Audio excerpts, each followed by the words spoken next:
Welcome everybody tonight. Woo! Day 67, checking in.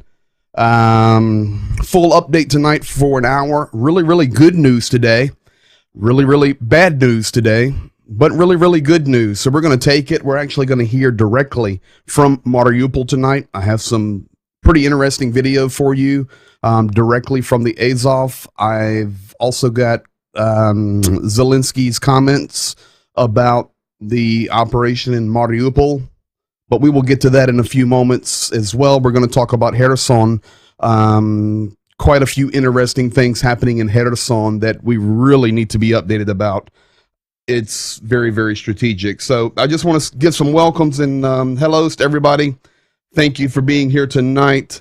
As always, Don Gentilini, God bless you there as always in your comments. JDO, it should be in subscriber mode. I'm pretty sure. I did double check it after I saw your message and it says it is. If not, something's goofy. But we'll check it and keep an eye on it. So thank you for that. God bless you, Rick Berry. For you guys that were wondering, there was a night ops operation. There was. In my local town here, we received intelligence from Commander Barry notifying us that there was a hammer and sickle flying in our town. It's no longer flying in our town. No comment. Loose lips sink ships. But I guess I'll just go ahead and tell the world on YouTube, Facebook, and all the other platforms. All right. But hey, she gone. Michael Hogan, God bless you. Eric Wood checking in down there in Elizabeth City, North Carolina. Roe Gammon, Midlothian, Virginia. Angela Blackwell Moody, Prince George, Virginia. Ricochet. I think I got you memorized, brother, down in Florida. Medic Trevor, thank you for your help today. Medic Trevor, as you can tell by his name, Medic, part of the IA family that has jumped in here. And he was able to provide me with information for the medics there in Ukraine, and it is on the way. So thank you. God bless you all, and thank you for being here, everyone. Tonight is a very full night.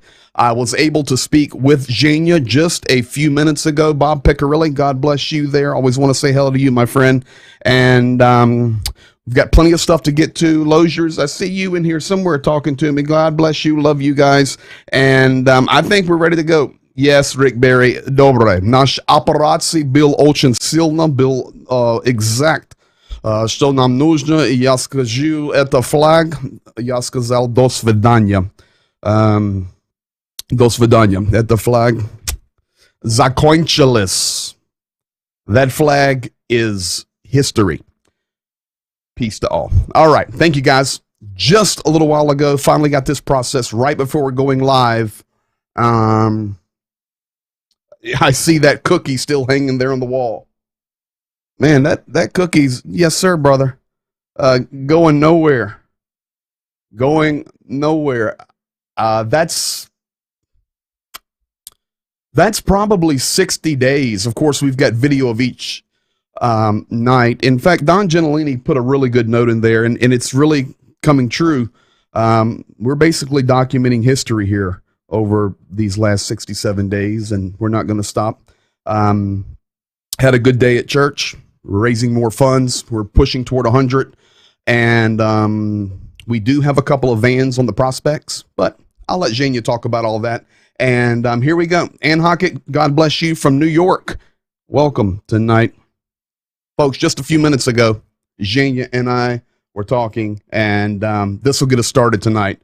But for sure, you guys want to hang, because the Mariupol and Kherson, I even have the propagandist, Moskva. Here we go. Hello. How are you doing, buddy? Doing well. Praise God. Good. You have a good day? And you? I'm doing well. Yeah. Lots of things I'm going to be sharing about tonight while you're sleeping. I sent you the title. I am going to talk a little bit about the geography, as I promised. We did get some people out of Mariupol. Going to share that. Praise God. Yes. And going to talk about Ukraine released the official number of Ukrainians stolen, including children and adults. I'm going to share that. I'm also going to talk about Kherson, just where it's located, and it's occupied, of course. They even started putting the Lenin statues back up. They're supposed to be switching to the ruble, I think, tomorrow. But just looking at the geography of Kherson, it's a pretty large oblast, and it's directly north of Crimea for a supply line. And it's obvious why that's like a focus in the south, so that they can push anyway. So we're just going to talk about that geography a bit tonight as well. So that's where we're at tonight. I've got some very interesting videos to share. Really, really cool thing from a parliament member in Britain. It'll make people smile. You'll have to watch later. I don't want to give it away yet, but it's good. So that's where we're at. How about you? What was your day like? The preparing for service. Yes. And we had a great time. Good. A few personal meetings. We're preparing. Hi there. Here is a short video, and here is one of two storages we have with humanitarian aid. And here is the food. Here is the medicine, the boxes, and some stuff. Diapers. There are a couple things. It's from Portugal, friends, and it's all of this goes to people, for refugees, or to our army. So thank you. And this kids' mattresses goes to different places on the east, mostly on the east, or on the other refuge centers where kids need the needs the mattress to sleep. Thank you. Good. It's one side. The second thing we started to plan and discuss. It's the next steps of helping our army during the next weeks and maybe month. And we started to work in that, in this area, that area. And then, like personal help, we did plan the places we go tomorrow and next couple days. So this is like the day goes like that. And now we're thinking about. Can you share yet what you're going to be doing military? We have to wait. We will take by the van or other transports the practical and in the special things they requested. It's including food, including anti-mosquitoes sprays. It's which is important, the socks, the men's socks, and then the men underwear, which is in big need. Then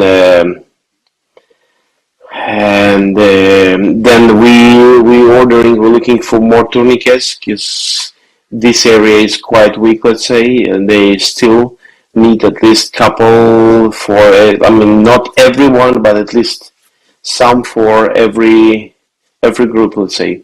And so this is the area which is still needs more intention. But the food, the canned food, the food which doesn't need special like the cooking time, and we will deliver it right there. The wet wipes and the other stuff, we have specific requests from them. So this week is about, we got some requests for the help. One of very special need, it's a diesel electric generation. We need to find, to buy and transport it there is a big need in that, and we think how to do it the best way. Then we got some requests from the people in from Mariupol. They stay in our place, and about helping them to get outside of Ukraine to some area in Germany. So we think about that, how to do it the best way, and then connecting people with the other Christians who are helping with the look. I mean, finding the best place to live, which is, I mean, the available place to live. Let's say sometimes it's not the best options. Like can be like a restroom outside or the well, but it's free. And we're looking for any kind of clean places. I have a thought. Okay. Okay.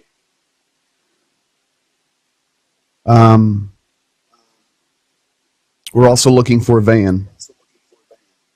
Mm-hmm. Yes. Maybe we need a. It's in process. Maybe we need a tank.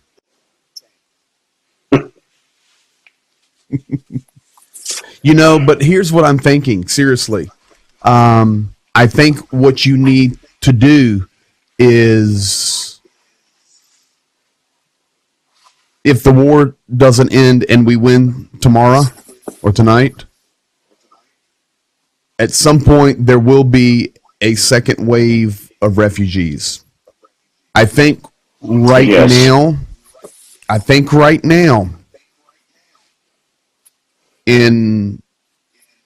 when north of Kiev, Chernihiv, in the early days of the war was being demolished, people had the chance at some points to get out. It was dangerous, but they could get out. Many lost their lives trying to escape. But it seems right now, even though today we were able to get a few people out of Mariupol, there's still 100,000 there. The city council today, and they're not in power, but they're still the city council because it's Ukraine. You know what I'm saying? And the mayor, Yes. I got the mayor's statement from yesterday.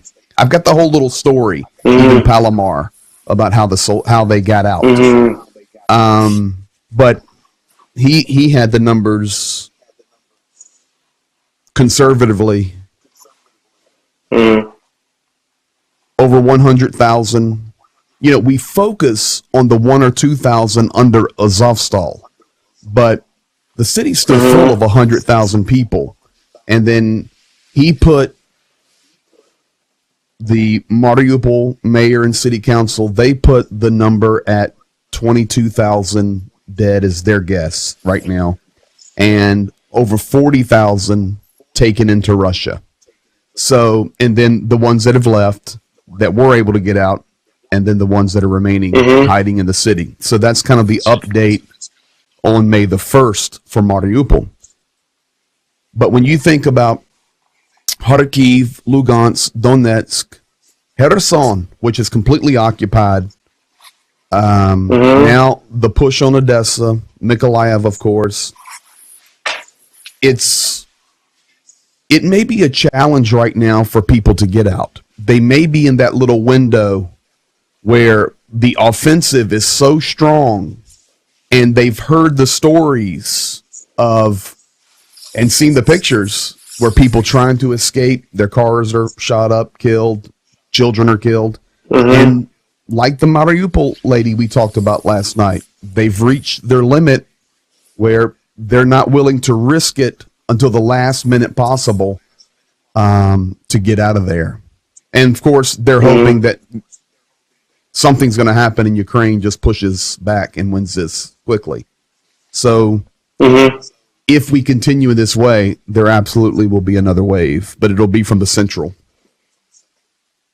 Yes, this is, I mean, we were talking about that, discussing the different, like, let's say, options and scenarios, and how we are at this as a church, as a ministry, as a refuge centers, how we can, and as a charity fund, how we can help people, how we can prepare the best way. We were talking with other guys, with the brothers and sisters, with volunteers about that. So at this moment, Yes. we keep preparing, and we will. We have a serious situation with the fuel, and the price is going. Rising up. Growing up, and we will see the next up from 3 to 7 days will show the next stage of the prices, the So next stage of rising we prices talked high. about that, and we're on the best case scenario. In a week, we could get it solved. And Zelensky even said, listen, but please maybe give us 2 weeks to get this solved. So I fully expect them to solve it. But it is a war zone. So I know it's a challenge for the Ukrainian government. So gas, fuel, diesel is still an issue. Yes, so let's say we have special reserve. Sure. We prepared like a critical amount, like in serious situation. We have, let's say, for few cars, we have full tanks. Like potential full tanks for at least 3, 4 cars, maybe. Yes, like it stays there. We prepared, and we'll see. But at Wait, this moment, you we hold on a yes, second. You guys, our ministry there, you have fuel reserves. yes, Or, to call yes, I mean, you're holding some fuel just in case. yes, Okay. 400 liters, Y'all some smart which is people. Is it safe and protected? yeah, it's in 3 places, different Okay. places. Okay, The so diesel in you, yes, in one what you're places saying the fuel will is be our ministry there, the shelter, we've conserved some fuel and put it away for personal, for the yes, ministry. Okay. yes, The question yes. is, in Ukraine as a general, overall, the fuel's still an issue with gas and diesel. Yes, at this moment, Okay, yes. that's the At question I was this having. moment, it's in this moment, Yeah. it's open question. And um, tomorrow we will buy more fuel. Let's say we will pay for special reserve Okay. in one of the petrol company. And it will mean that in case of the situation will getting worse, we will have prepared amount of the fuel which they will have to sell it. They will have to fill our tanks for this Okay. amount. It's a higher prices, but it's like a special reservation we pay before. It's like with prepaid, hmm Understood. like a Um, prepaid coupons. welcome to wartime.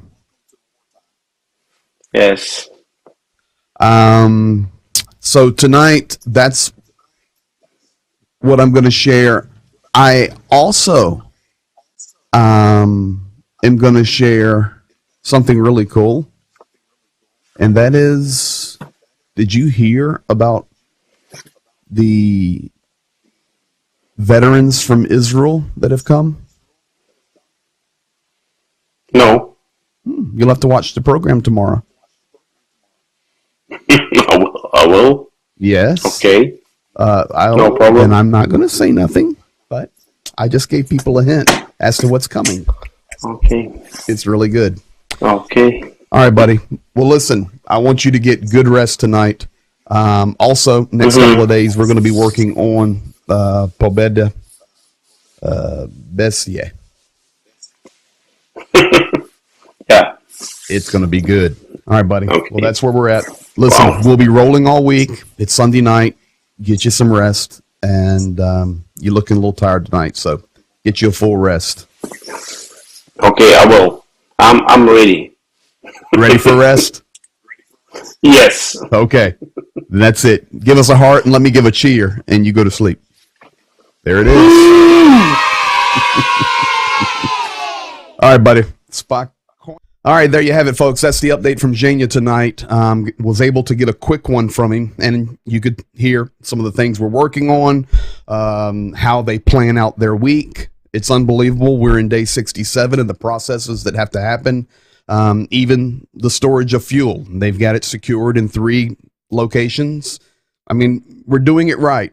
With some really, really smart guys that we're working with, and we want to thank you for being a part of that. Now, full night tonight. You saw some of the hints, but let's start here tonight. This was sent in by the Loziers, a flag over here in Pennsylvania. I think this was before the thunderstorms came ripping through western Pennsylvania this evening. I stand with Ukraine. As always, folks, send in your pictures, send in your cookies. Now, if you send a cookie, I'll put it up on the wall behind me, and it will stay there.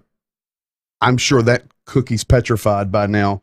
But send your stuff in, and for sure, we will share it. It's pretty cool. Now, we're going to get to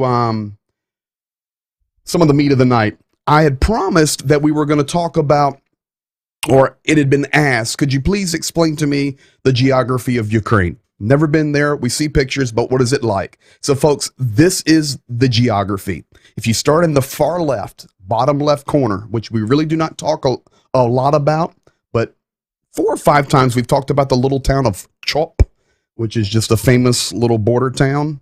And you know the story of Chop. Also in that province, that's the Central European province, is Uzhgorod. And this is a very mountainous area. This is the Carpathian Mountains, ski resorts, vacation areas, beautiful, beautiful mountains. If I was to compare that to something, it would not be like the mountains of California or Colorado, but it would be like the Smoky Mountains in Tennessee, the Blue Ridge Mountains in Virginia, North Carolina, that type of mountains, 4, 5, 6, 7,000 feet tall, very forested. It's beautiful. Upper left, broadleaf forest, huge forests up there. Some of the videos I've shown you from Chernobyl, you see the roads cutting through forest, huge, huge forest up in northern Ukraine. Then in the central Ukraine, this would be where Zhenya is, and Khmelnytsky over to Lviv, then straight across all the way to Kharkiv. This region is, how could I describe this? They call it the forest steppe on the physical map, but basically this is where the land flattens out, and it would look like the farming fields of Pennsylvania, Iowa, Missouri, you know, wherever large fields are. I know we have viewers from North Carolina in the Elizabeth City area where there are ginormous fields. I think one there in Elizabeth City, North Carolina, is 7 miles long. This is what it looks like in that central forest steppe area. Then you move down to the Pontic province, and this is where it starts to hill up again. Big ravines, big canyons, rivers, and folks, this is where the trillions of dollars of coal, natural resources, iron ore, I mean, the mineral wealth of Ukraine in this area is unfathomable. And this is where a lot of the mining, a lot of the industry, this is why a lot of these huge plants are in that gold zone there. And then you push down, and then it's not like Florida beach, although it kind of flattens out to that. It goes down into the coastal lands, down to between Odessa and over to Mariupol. The best description on that would be like Virginia Beach. It would not be like California beaches. It would not be like Florida beaches. It would be like mid-Atlantic beaches where you come out of just the forest and you come into the coastal area and boom, you're there on the Atlantic Ocean, but there you would be on the Black Sea. So, folks, that's kind of how the geography lays out. It is very difficult to move through that territory. It is not like your place. I promise you. Yes, there are major roads and infrastructures. We know that 23,000 kilometers of roads have been destroyed. We know that so many bridges have been destroyed. But folks, so many dirt roads, so much agrarian and agricultural lands that are dirt roads, old infrastructure, in a lot of the mid-size and small towns. So that is what it looks like. And as you know, a majority of the airports now in the Gold Pontic province have been destroyed. And of course, that was even Odessa last night. The airport is destroyed. And here's what's sad about it. The airport that was destroyed last night, the runway, they just finished building before the war started. 5 years renovation. Beautiful, brand new airport. Destroyed. Folks, I have to give you one smile tonight. One smile. This is a letter addressed a couple of days ago to the ambassador of Russia in London. And I just had to share it with you. I'm going to read it. From the House of Commons, London. Dear Ambassador, I was disappointed to see that I did not make the list of 287 members of parliament sanctioned by your country.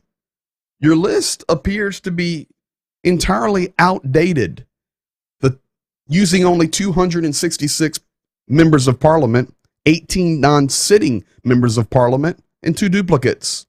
Please do update your list to include my name. Yours sincerely, Lee Anderson, Member of Parliament for Ashfield. Let's go. That's the British humor and commitment we love to see. Hey, you left me off. Add me to the sanction list. Folks, Israeli volunteers have arrived in Ukraine. You may have heard that, but I'm telling you, they're there. I don't tell you until it's 100%. They're there. This was confirmed by friends in Kyiv. These are veterans. I don't know what you military guys call it. Okay, I wanted to join the United States Marine Corps when I was 18 years old, but I was not allowed to because I was born this way. And when the recruiter came over my house, I was disqualified because of that. I did tell him I could take him out in the yard and whip him. And he says, well, you're the kind of guy we want, but I still can't let you in. Of course, that would have been 1990. So I do not know all the terminology. So this is either a platoon, brigade, but it is a large group of Israeli veteran soldiers that will be fighting for Ukraine, working together. Folks, the cavalry has just shown up. I guarantee you, probably that's the highest skilled fighting force inside of Ukraine right now, Ukraine included, and of course, Russia included. Now, folks, I want to get to the big story of the night. There's 2 of them. We're going to talk about Kherson, but first, I want to tell you the truth about Mariupol. I'm going to share with you some video. Some of this you may have seen on your regular news that you watch. Some of it for sure you haven't seen. I have it directly from the Azov. But here is the story. So as you know, we're on day 67. Up until day 66, Mariupol completely blockaded.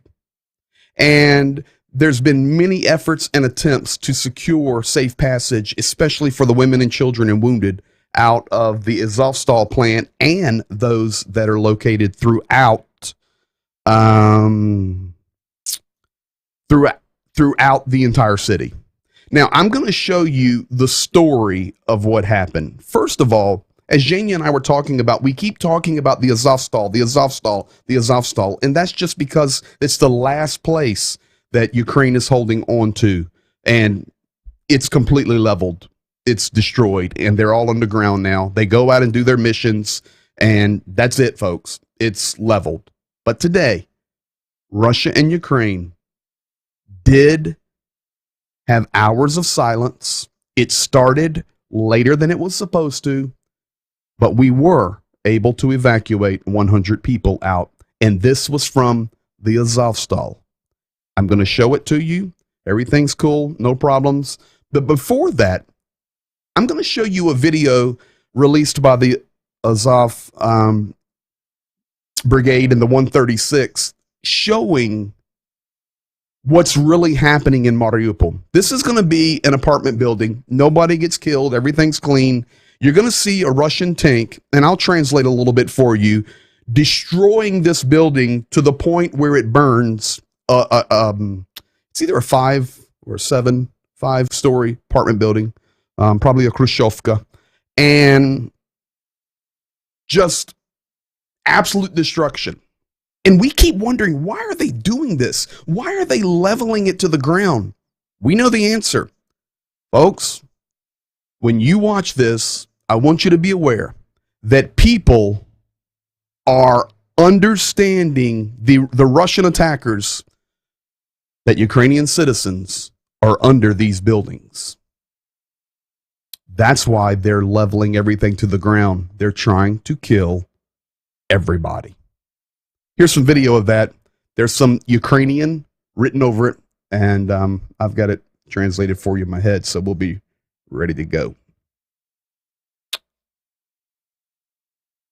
This is the destruction, and then actually you're going to hear the mayor. I have that clip on the end. From there, we'll go to Palomar, and then we'll go to Zelensky. And when you give about the next 6 minutes of your time, you're going to know the entire story of the rescue at Azovstal today. There is no audio for this. This is drone footage. This is a 5-story. This would be called the Khrushchevka. Khrushchev. You see the tank.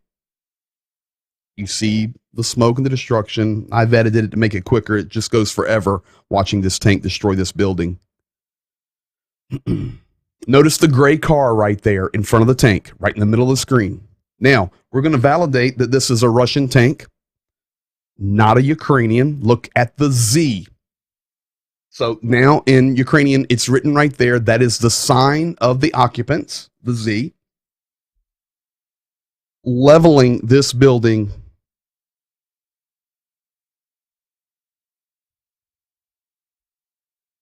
The drone just keeps flying around, so I've made it a little shorter because I could show you the whole thing. Now the building's smoking, burning. They're continuing to fire upon it. The tank now is going to, in a moment, he backs out.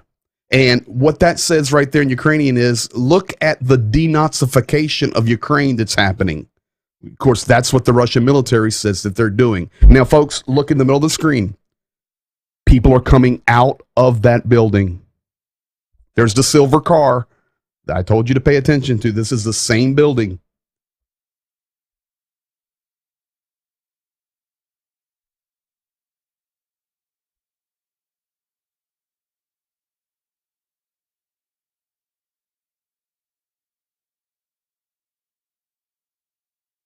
Rescuers are there.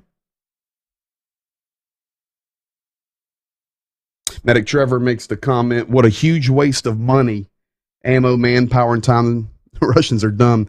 Yeah, but I'm going to tell you something. You're right, 100%. But their supply is pretty limitless, brother, on this equipment. They've been preparing for decades. Now, we're going to move in just a second. The mayor is going to speak here. Ворог як руйнував, так і продовжує руйнувати місто, як застосовував, так і продовжує застосовувати надважке озброєння, скидує авіаційні бомби. Вчора ви вже знаєте, що скинули на шпиталь, вони авіаційні бомби, які зруйнували шпиталі, це має ознаку військових злочинів. Коли місцеве населення Маріуполя виїжджає з міста, яка має обмеження з точки зору їжі, з точки зору питної води і інших речей, які повсякдень ми маємо, вони кажуть про місто Маріуполь – це пекло. То коли ми уявляємо цю фортецю, там ще гірші умови, тому що там майже немає їжі, майже немає води, майже немає ліків. І Якщо там пекло, то там ще гірше. І в цих умовах вони вже перебувають більше 60 діб. І вони благають на порятунок. Тому ми скрізь сьогодні також благаємо міжнародну спільноту, щоб ми разом об'єдналися заради порятунку життя місцевого населення. So that's the mayor. That is like 36 hours ago. This was the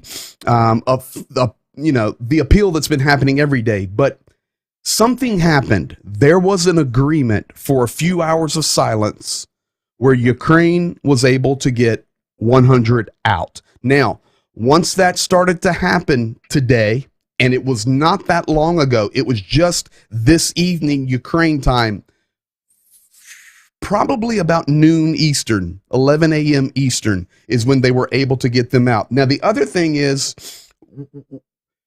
watching that tank do that, seeing the people come out from under, folks, that's most buildings. There's 100,000 people still there, and that's what they're doing. Zhenya told us yesterday the story of the Mariupol lady. Said, I just couldn't leave. This is why they can't leave. There's tanks everywhere, hiding, destroying. And I know we go, oh, well, they left. No, they didn't leave. They did not leave. Just some left. Just some. They're still there. Their goal is to completely erase everybody in that city. Now, after that, we then hear from Palomar. And you know this guy. Слава Україні! Доповідаю суспільству щодо процесу евакуації цивільних та поранених військовослужбовців з території заводу «Азовсталь». Цілу ніч по території заводу працювала ствольна ворожа артилерія, яка спричинила нові завали, нові руйнування. Режим тишини, який повинен був розпочатися в 6:00, розпочався лише в 11 годині. І так, це правда, станом на зараз обидві сторони дотримуються режиму тишини. З 6 ранку ми чекали на приїзд евакуаційної колони, яка приїхала лише 18:25. Станом на 19:40 ми передали в домовлене місце 20 цивільних, яких вдалося визволити з-під завалів. Це жінки та діти. І ми надіємося, що ті люди поїдуть в напрямку домовленому, а саме Запоріжжя, на підконтрольну Україні території. Станом на зараз проводиться далі спеціальна рятувальна операція силами військовослужбовців полку Азов, де ми з-під завалів тросами дістаємо цивільних людей, це жінки, літні люди, це жінки та діти. І ми надіємося, що цей процес буде далі продовжено та нам вдасться евакуювати всіх цивільних. Щодо поранених, це люди, які потребують необхідної медичної допомоги, але нам невідомо, чому саме їх не забирають, та про них зовсім не йде мова щодо їхньої евакуації на підконтрольну Україні територію.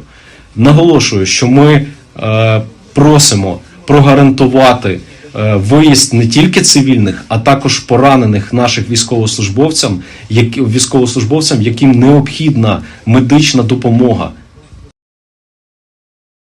Now, when Palomar had recorded that video, and we know this guy by name now, about 20 had been evacuated. Now, I saw the question, where are they going? These 100 are right now en route to Zaporozhye. That would be going into Ukrainian-controlled territory, into a place where they can be helped and sent out. Yes, Zaporozhye is under attack, but it's still Ukrainian territory. So these 100, and I think it was Ricochet wrote, or somebody wrote, with the help of UN and Red Cross, were able to get out. Now, after Palomar said those things just a little while ago, President Zelensky made a statement, and on top of that, I also have video from the Azov showing the rescue out from under the Azovstal and the put onto the buses. It was the UN. It was the UN and the Red Cross. It was not NATO. But what negotiations happen on the back end. But anyway, President Zelensky will answer that. And then I'm going to put a picture-in-picture video, and you're going to see, while he's talking, some of the folks escaping.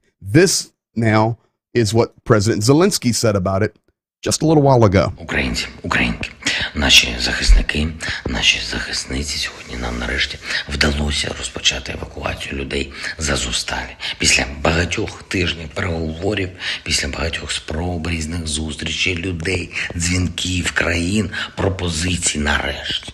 Не було жодного дня, щоб не пробували знайти таке рішення, яке забезпечить порятунок наших людей. Сьогодні вперше за всі дні війни запрацював цей життєво необхідний коридор. Вперше було 2 доби. 2 доби припинення вогню на цій території вдалося вивезти вже більше 100 цивільних, жінок, дітей, перш за все, які рятувалися від бойових дій саме там, саме на Азовсталі. Враховуючи всі складнощі процесу, перші евакуйовані прибудуть в Запоріжжя завтра вранці. Дай Бог, щоб все це не зірвалося. Там їх зустріне наша команда. Сподіваюся, що завтра також будуть дотримані всі необхідні умови, щоб продовжити вивезення людей з Маріуполя. Плануємо розпочати о 8 ранку.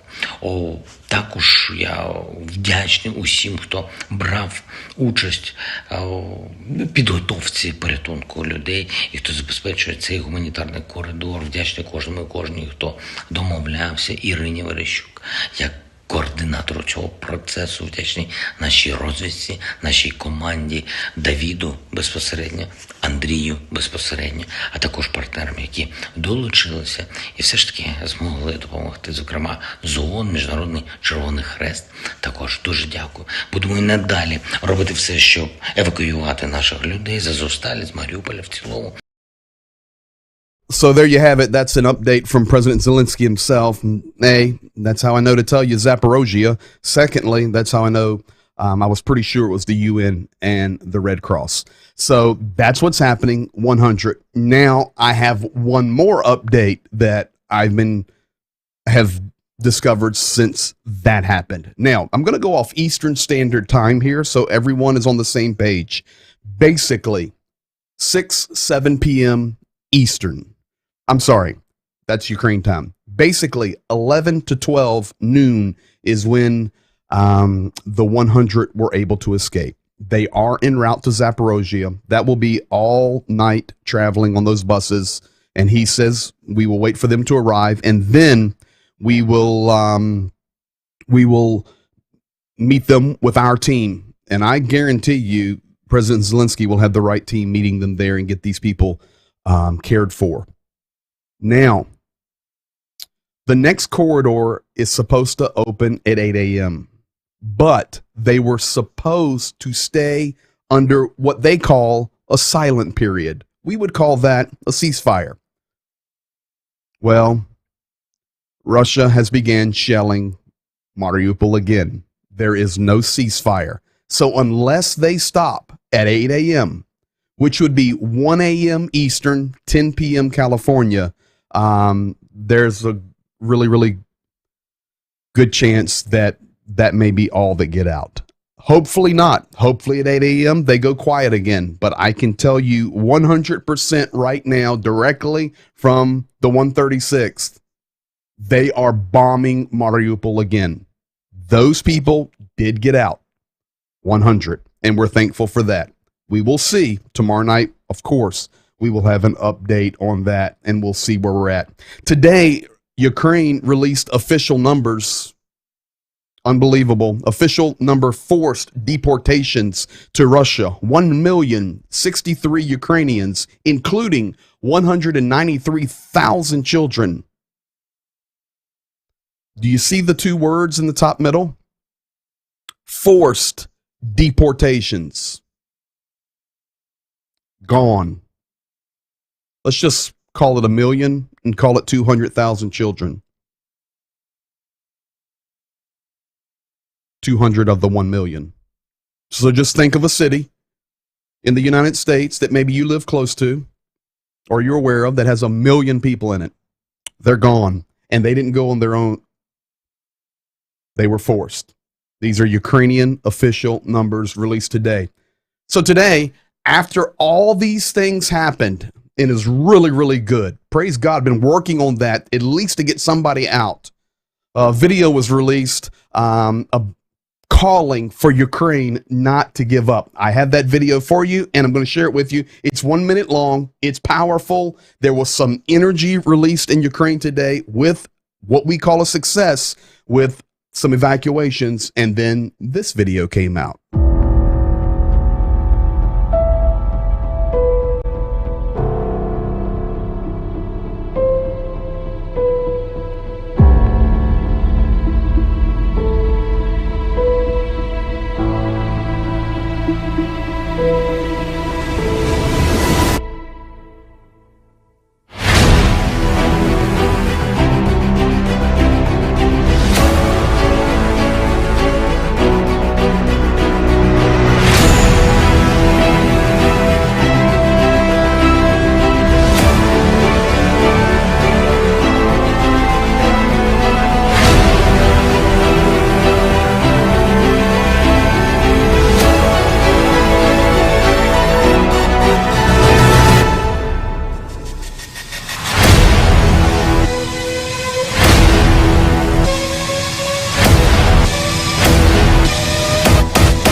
That makes me want to do more night ops.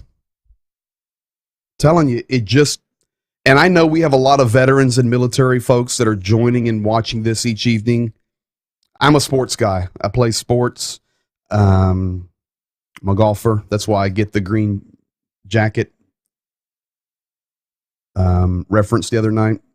Listen, it only takes a little spark to get a fire going. So I just know today for Ukraine was a really good moral victory.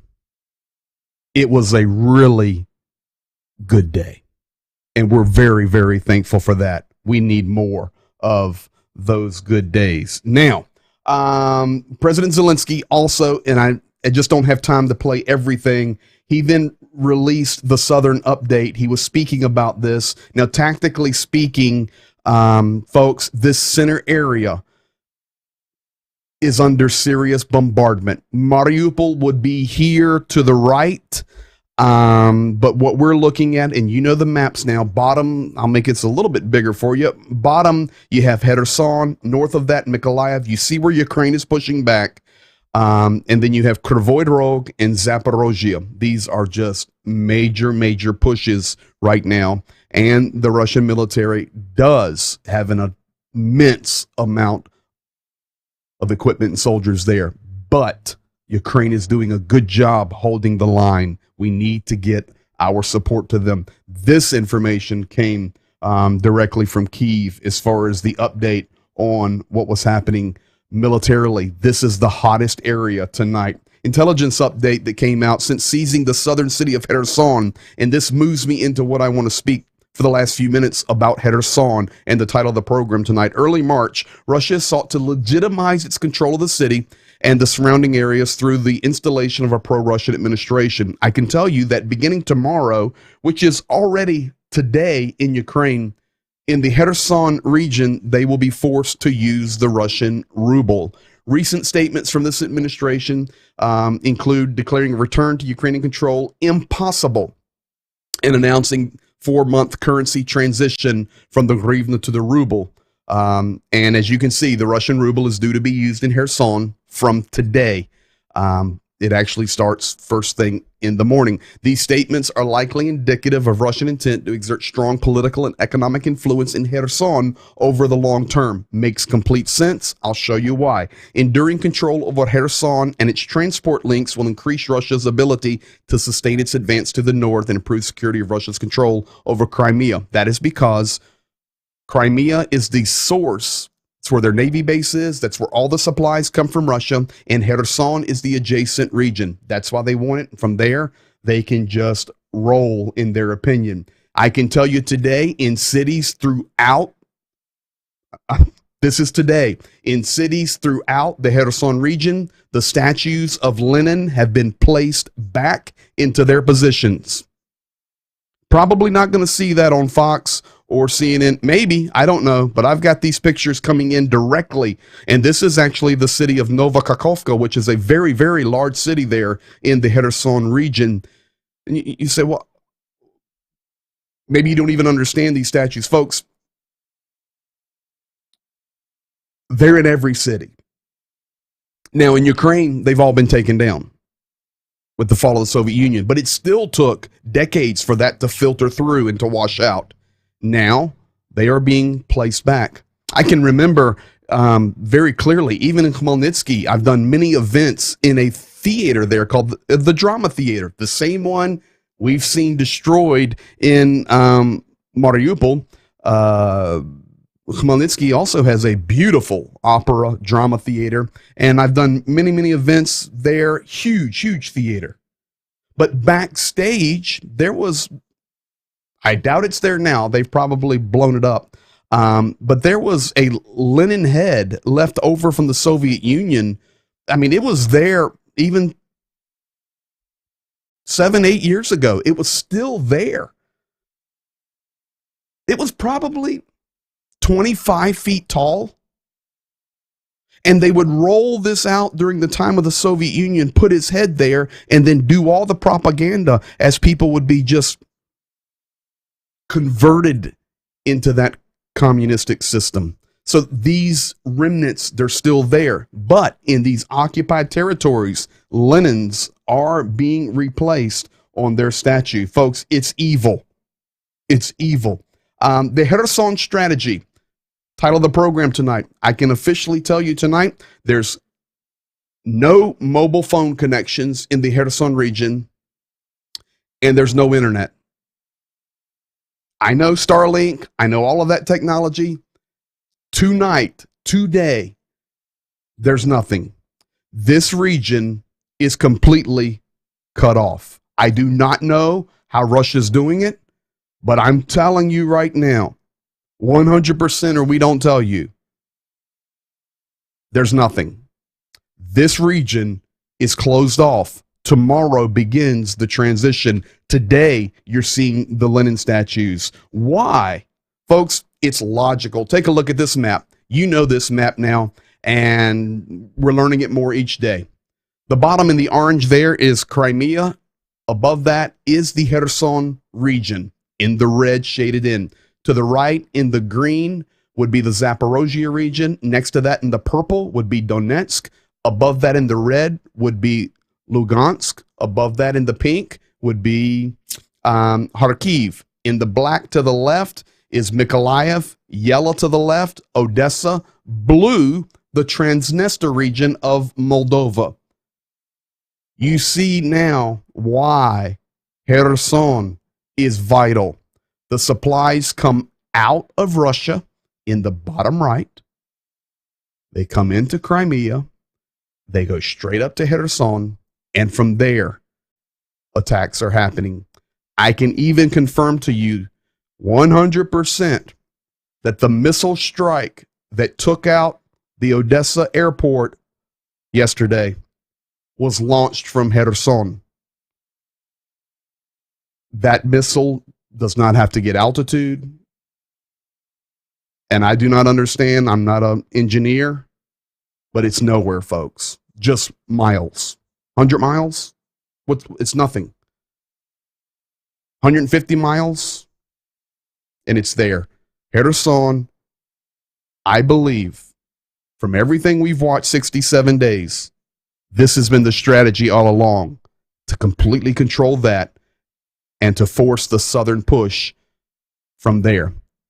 I think they want to do the same thing from Kharkiv. This is why that's happening. Mariupol too far away. But Kharkiv, Kherson, and then if they can get Zaporozhye, Mykolaiv, Kryvyi Rog, we know for sure that that is the goal. Today, I'll give you a couple of headlines from Russia. On the left, you see Dmitry Peskov. I will translate that for you. On the left, the headline says, arms supplies from the West are threatening the continent. This is Russia's stance. Listen to it. The continent is being threatened by arms from the West, Europe and America. On the right, there is a cartoon from World War II. You see Hitler on the left screaming, "You're playing with dynamite." And on the right was the enemy of Germany, of course, the Allies, plan to lend Britain arms. It's a cartoon referencing the Lend-Lease from World War II. And now we see the same things happening again. This is an absolute duplicate in many ways of World War II. Now, with that said and the madness going on, here's some more of the clowns. Let me give you this one first, folks. And last two things I'm going to show you tonight. If you remember, the president before Putin and after Putin, remember he was president, then he went out of office to be prime minister, then he came back into the presidency. The president that was in power during that time was Medvedev. You remember him? His last name means bear, Medved. The Russian word for bear is Medved. His name is Medvedev, like bear. He sent a message out today. Now, you've got to just pay attention. This is the former president of Russia. He's still on all these powerful positions. He is an ally of Vladimir Putin, and he is extremely powerful. We have not talked about him much. He writes on a little whiteboard a congratulation for May 1st, which is the National Workers' Day, Soviet. And then he begins to write about excited for Victory Day coming, which is May 9. And then at the bottom, he's going to draw the Z. This is not some goofball. This is the former president of Russia. What's interesting about this is he has quite a studio. He's got a whiteboard and a flashlight. I'm going to show you, I'm not making it up. How can you even make a video like this? Here you go. No sound. Celebrating May 1st. This is Medvedev, former president. He seems excited about the day of victory, May 9th. Okay, a flashlight, a whiteboard, Z. Okay, sir, you know, I'm going to freeze frame this a second. Okay, is it me? Or does this look like something Himmler or Goebbels would do? I mean, what kind of look is that other than evil? Folks, that's the former president of Russia. Is he in hiding? No, he's not in hiding. He's in Moscow. But it's just madness. All right, one last one I'm going to give you. You know, we keep up with these guys. Talking about the treatment of Ukrainians is why I'm showing you this tonight as we close out. Remember, we talked about all the people still left in Mariupol. We've talked about all the people officially stolen to Russia. Well, check this out. I've got about 30 seconds translated for you. Все, кто там держал в руках оружие, они должны пройти все законные барьеры фильтрации, допросов и так далее. Донецкая Фемида знает, как поступать с преступниками. Тем более, что для пленных в той же Донецкой области уже место приготовлено. Мне понравилась цифра, что может принять 100 тысяч военнопленных. Ну, нормально, нормально. Лишь бы они побыстрее выходили оттуда. Yeah. Can't make this stuff up, folks. The quicker they come, the better off it's going to be. Medvedev turning around with the eerie look. It's evil. Last thing I'm going to give you tonight, I'm going to give you, this is from NATO, and I'm going to give you the headline. I don't know how I got this one, actually. I really don't, but it was sent to me. It's legit. Destabilization attempts in Republic of Moldova underway. And we anticipate provocative actions under a false flag. That was released by NATO Deputy Secretary General Mircea Goena in an interview for Digi24. So that's what he's saying. But folks, take a look at this. I'm going to make this as big as I can for you. All right. This is the paper coming out today in Ukraine. I'm sorry, in Moldova and in Transnistria. If you look where I have the red arrow, I know you can't read it, but I'll read it for you. The 2nd of May, 2022. Folks, in the U.S., we're still on the 1st of May. This is the paper coming out in the morning in Moldova and the Transnistria region, doing nothing but preparing for Russia to come. The left, the picture I have for you, circled in red, it says, Pobeda будет za nami, meaning victory will be ours. Then you see these kids carrying this flag. It says, Nasha sila v единстве с Россией. Translated, this is Russian, I can read this. Our power is by being unified with Russia. So folks, there you have it. You see the warnings, we see Kherson, then you see that this is the paper that people will be reading probably starting now, 5 a.m. over there as they drink their morning coffee. All it is programming the false flag events. Will NATO respond if Russia moves on Moldova? No, because Moldova is not in NATO. So if NATO would not respond in Ukraine, that is why I would answer no for that. Although that puts them square on the border with Romania. Moldova, folks, what size is Moldova? It's the size of Haiti. It is extremely tiny. So who knows, but that's what's happening. Here we go, folks. That is the update for today, 67. Overall, a good day that we rejoice in. We were able to get some good news out of the Azovstal. But on the other fronts, a lot of interesting things happening. No telling what's going to happen in the next 23. We'll get another update from Zhenya, and we'll be ready for you tomorrow night, hopefully with more good news and updates from the Azovstal. Yes, Moldova's in trouble. That's exactly right. All right, guys, we love you. Be blessed. Peace upon Ukraine. Thank you for continuing to support the stream, support the updates, like, comment, share, tell your friends, and continue. One Applebee's a week. We've got lots of stuff we're supporting, and every penny goes there. Good night to you. See you in 23 hours.